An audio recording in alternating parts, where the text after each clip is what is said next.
ये आदिवासी चेहरा भी नहीं है। जब भी किसी एक को घोषित करेंगे अंदर में घमासान होगा। अचानक से बाबूलाल आकर कहते हैं कि हेमंत सोरेन जेल से आने के बाद पक्का अपराधी बन चुका है। छवि जो जिस तरह से हेमंत सोरेन की बन गई जेल जाने के बाद, एक उग्र चेहरा और एक संयमित। बीजेपी ने करोड़ों रुपए खर्च किए। हेमंत सोरेन को पप्पू के रूप में सेट करना मुश्किल होगा। बीजेपी के पास आदिवासियों के अंदर जिस तरह से नैरेटिव बन चुका है ना, उस नैरेटिव से वो निकल नहीं पा रहे हैं। दोनों का पर्सनालिटी मैच नहीं कर रहा है कि राष्ट्रीय एजेंसियों के द्वारा उनको जो है कि अंदर डाला गया, उनका जो है कि मुख्यमंत्री पद छीना गया। झारखंड के 43% आबादी जो है बाबूलाल मरांडी को सीएम के रूप में देखना चाहती है। वो इतना अच्छे नहीं बोल सकते थे और सब लोग को यूं ही 15 लाख 20 लाख रुपया दे दूंगा। बाबूलाल को ये घोषित नहीं करेंगे, इसके कारण है। नमस्कार, जोहार, मैं हूं देवेंद्र कुमार। मेरे साथ आज फिर से एक बार हैं ग्लैडसन डुंगडुंग। दोस्तों, आज झारखंड की सियासत में एक बड़ी घटना सामने आई है। अब तक श्याम, मृदुल और मित्रभाषी माने जाने वाले बाबूलाल मरांडी ने आज एक बड़ा हमला बोला है। बाबूलाल मरांडी ने कहा है कि हेमंत सोरेन जेल से आने के बाद पक्के अपराधी बन चुके हैं। संयमित रूप से बात करने वाले बाबूलाल का यह बदला रुख झारखंड की सियासत में कई संकेत दे रहा है। इसको कई भी तरीके से पढ़ने की कोशिश की जा रही है।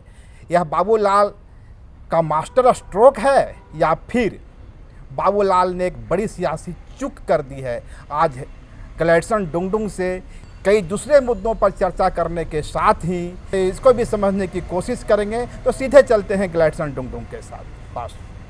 ग्लैडसन डुंगडुंग भाई नमस्कार।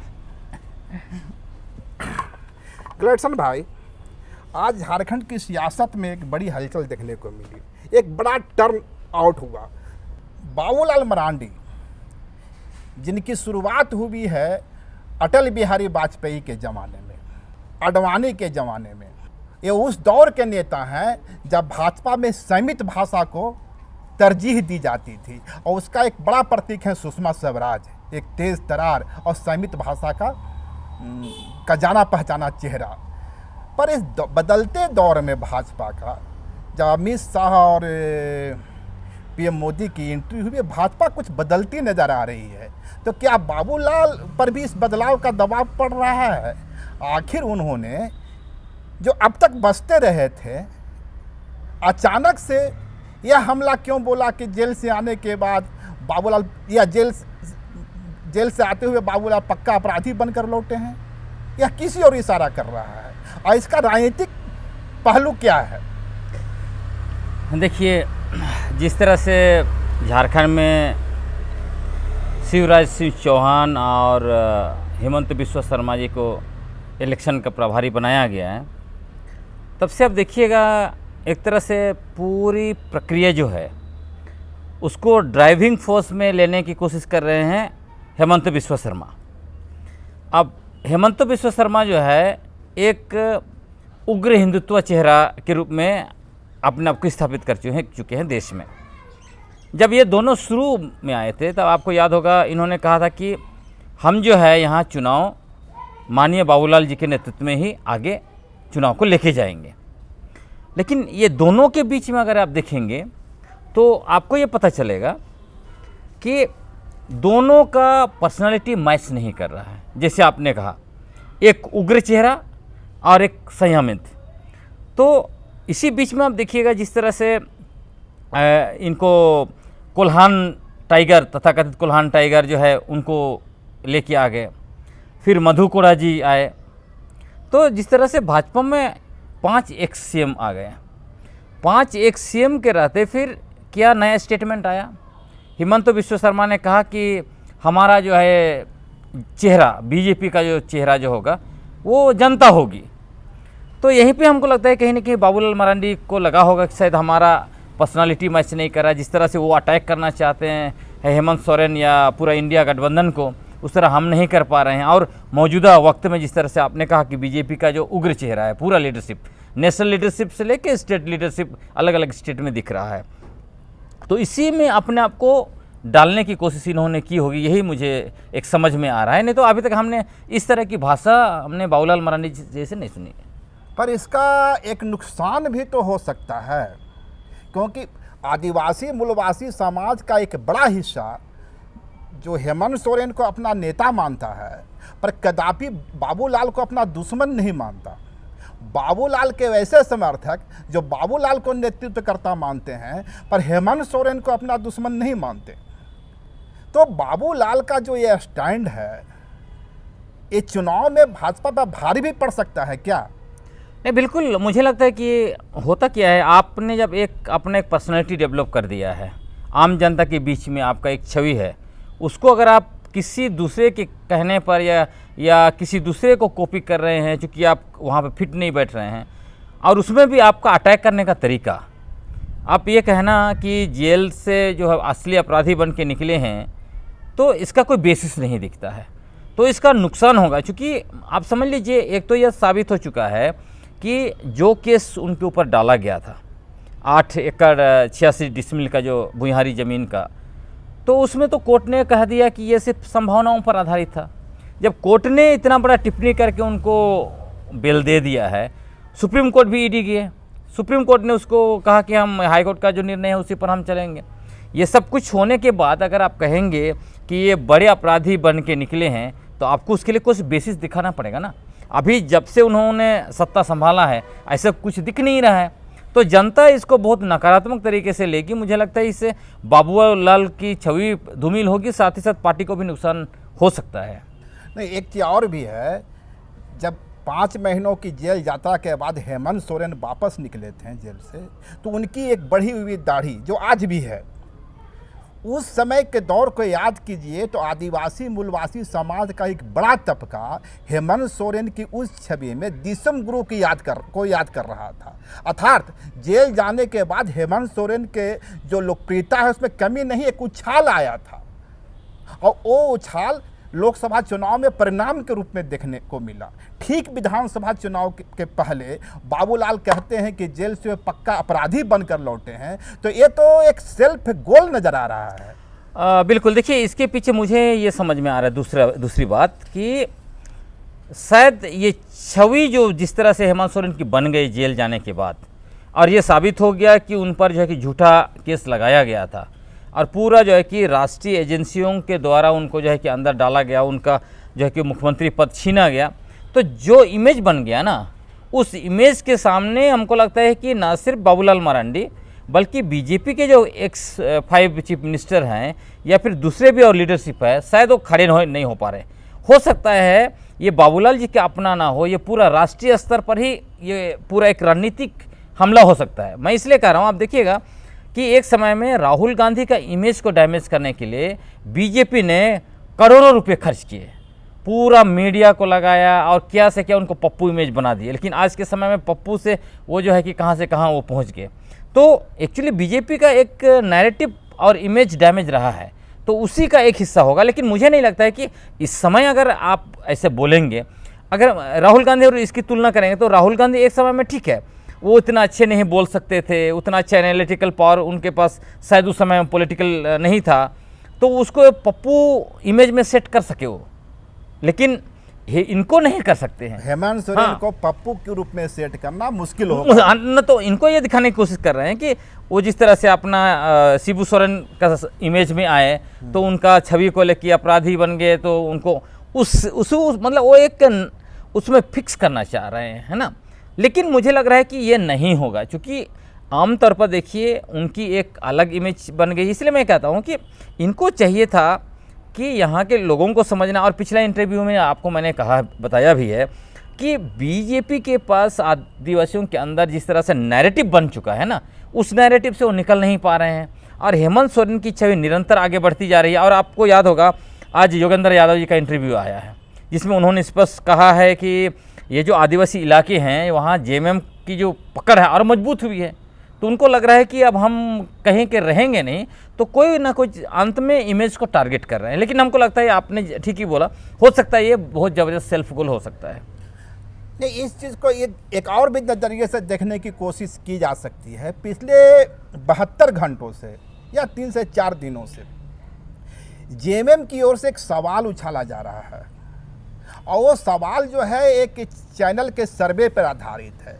उस चैनल का दावा है कि झारखंड के 43% आबादी जो है बाबूलाल मरांडी को सीएम के रूप में देखना चाहती है, 8% चंपाई सोरेन को और 8% अर्जुन मुंडा को। इस तरह का कुछ आंकड़े उसने दिए हैं और करीबन 32% हेमंत सोरेन को है। अब जेएमएम का सवाल है कि यदि वाकई में 43% आबादी झारखंड की बाबूलाल को पसंद करती है तो भाजपा इसको सीएम का चेहरा क्यों नहीं बनाती है? देखिए, इसमें सवाल तो लॉजिकल है। अगर आप समझिए 32 और 43 11% का मतलब उछाल, तो अगर आपका जो एक एक्स चीफ मिनिस्टर है उसको अगर 43% लोग अगर पसंद कर रहे हैं और आज सिटिंग है उसको जो है कि 32, तो बीजेपी तो इमीडिएट घोषित कर देती। तो ये देखना पड़ेगा कि ये चैनल ने जो सर्वे किया वो कहाँ जाके सर्वे किया, क्योंकि हम लोग भी रांची में रहते हैं। हम लोग तो किसी को सर्वे करते हुए कहीं मैंने नहीं देखा। सर आपने देखा होगा तो आप बता सकते हैं। नहीं, उस सर्वे में खास बात यह है कि उसका सर्वे का सैंपल साइज क्या है, किस सामाजिक समूह में किया गया, वो आदिवासी मूलवासी सामाजिक समूह में किया गया या शहरी मतदाताओं में किया गया, इसका कोई आंकड़ा बेस्ड नहीं है। अच्छा, तो हो सकता है कि देखिए आजकल ऐसे भी चल रहा है, दिल्ली में बैठे बैठे लोग कर भी लेते हैं बहुत कुछ चीज़ें, चूँकि जमाना नैरेटिव का है। अब नैरेटिव बिल्डिंग होता है, झूठा मूठा आंकड़े पेश किए जाते हैं। तो आपका कहना यह है कि भाजपा की ओर से एक नैरेटिव सेट करने के लिए एक फर्जी सर्वे आया है ना, अब उसी नैरेटिव पर जेएमएम खेल गई और जेएमएम का दावा है कि यदि 43% लोगों ने बाबूलाल को पसंद किया है तो सीएम चेहरा घोषित करो। देखिए, जो चैनल ने सर्वे किया है उन चैनलों का डिबेट आप देख लीजिए ना। मैं नाम नहीं लूँगा, लेकिन जो राष्ट्रीय चैनल्स हैं, राष्ट्रीय चैनल्स के बड़े बड़े एंकर, बड़े बड़े जो उनके एडिटर्स, वो पूरा का पूरा बीजेपी की स्पोक्स पर्सन जैसे वो बात करते हैं, आपने देखा ही होगा खुद। उसके साथ साथ पिछले बार लोकसभा के समय में जितने भी इंटरव्यू लिए गए थे, झारखंड के भी बड़े बड़े संपादकों ने लिया था, आपने देखा था कहीं किसी ने प्रधानमंत्री को कोई कड़ा सवाल पूछा था महंगाई को लेकर? उन्होंने कहा था कि मुझे 100 दिन दे दीजिए, मैं जो है कि स्विस बैंक में कहाँ पैसा रखा हुआ है काला धन मैं जानता हूँ, वहाँ से सारा काला धन लेके आऊँगा और सब लोग को यूँ ही 15 लाख 20 लाख रुपया दे दूँगा। किसी ने सवाल पूछा क्या कि आपने एक पैसा भी लेके आए, क्यों नहीं लेके आए, कब लेके आएंगे? नहीं, पर एक सवाल तो यह भी है ना कि झारखंड की सियासत नहीं, पूरे देश की सियासत में यह पहला अवसर है कि सत्ता पक्ष तय कर रहा है कि विपक्ष का चेहरा कौन हो। नहीं, मैं इसके पीछे मैं वो ये बोल रहा हूँ आपको, इसीलिए ऐसे चैनलों पर भरोसा करना मुश्किल है, ये मैं कह रहा हूँ। उनका लॉजिकल कंक्लूजन मैं दे रहा हूँ कि देखिए, आपने देखा होगा लोकसभा के समय में 400 पार जो लोग दे रहे थे, 240 आया तो चैनल में बैठ के रो रहे थे। तो उन सर्वे का आपको मतलब कैसे आप भरोसा कर सकते? एक तो ये बात है, और दूसरी बात 2-3 चीज़ें मैं और कहना चाहता हूँ। देखिए, जो बाबूलाल मरांडी, उसको भाजपा शुरू में जब इनके दोनों जो है कि इलेक्शन चीफ और डिप्टी चीफ कह रहे थे कि हम जो है कि इनके साथ जाएंगे, बाद में वो यू टर्न ले लिए। क्यों ऐसा हुआ भाई? आपके पास 5 एक्स चीफ मिनिस्टर है, जो पहले भी मैंने कहा, उसमें से आप कैंडिडेट घोषित करने के लिए तैयार नहीं हैं। अगर बाबूलाल ही कैंडिडेट होंगे, आज 43 बोल रहे हैं आपके चैनल के लोग, तो फिर आप क्यों नहीं घोषित कर रहे हैं? देखिए, बाबूलाल को ये घोषित नहीं करेंगे, इसके कारण है, और जेएमएम क्यों चाहती है? जेएमएम बेसिकली यही सवाल था कि हाँ, इसीलिए मैं चाहती है, जेएमएम इसीलिए चाहती है, यदि बाबूलाल मरांडी को लेके आ जाएंगे तो उनके लिए गेम बहुत आसान हो जाएगा। अब उसके कारण क्या हैं? पहला कारण तो यह है आइडियोलॉजिकल, वैचारिक रूप से क्या है कि झारखंड मुक्ति मोर्चा जो है, या आज के समय में शिबू सोरेन हैं, गुरुजी हैं, या फिर हेमंत सोरेन हैं, तो ये एक झारखंडी विचारधारा के वाहक है। और बाबूलाल मरांडी जो है वो वनांचली विचारधारा के वाहक है।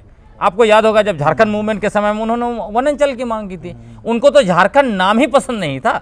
और इतना ही नहीं है, जब झारखंड मूवमेंट चल रहा था आपका 40, 50, 60 के दशक में, उस समय में पूरा आरएसएस कुनबा, बीजेपी नहीं थी लेकिन इनका पूरा कुनबा क्या बोल रहे थे? ये यही बोल रहे थे कि ये अलगाववादी देश तोड़ने वाला मूवमेंट है, ईसाई मिशनरियों के द्वारा संचालित मूवमेंट है।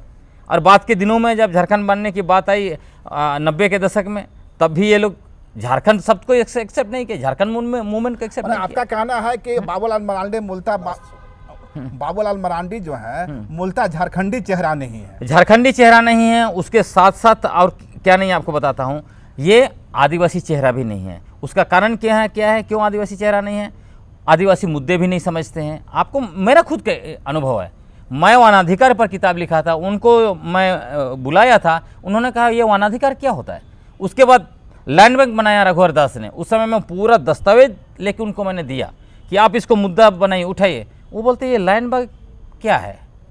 तो जो आदमियों को आदिवासी मुद्दे नहीं समझ में आते हैं। पर लास्ट सवाल है, जिस तरह से भाजपा में 5-5, 6-6 सीएम हैं और सीएम पद का दावेदार हैं, सीएम पूर्व सीएम भी हैं और सीएम पद के भावी दावेदार भी हैं, इन तमाम दावेदारों के बीच में अचानक से बाबूलाल आकर कहते हैं कि हेमंत सोरेन जेल से आने के बाद पक्का अपराधी बन चुका है। तो फिर से वही सवाल मेरा है कि क्या बाकी के जो 4 हैं या 4 हैं जो पूर्व सीएम हैं, उनको पीछे छोड़ने के लिए बाबूलाल यह बैटिंग तो नहीं कर रहे हैं? देखिए, कंपटीशन तो है और बीजेपी को इसका भी डर है।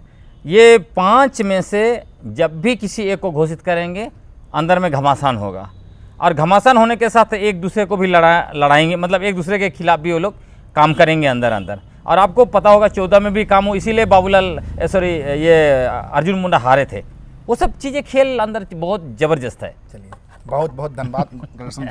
तो इस प्रकार गलेटसन डुंगडुन से बातचीत हमारी काफ़ी सार्थक रही।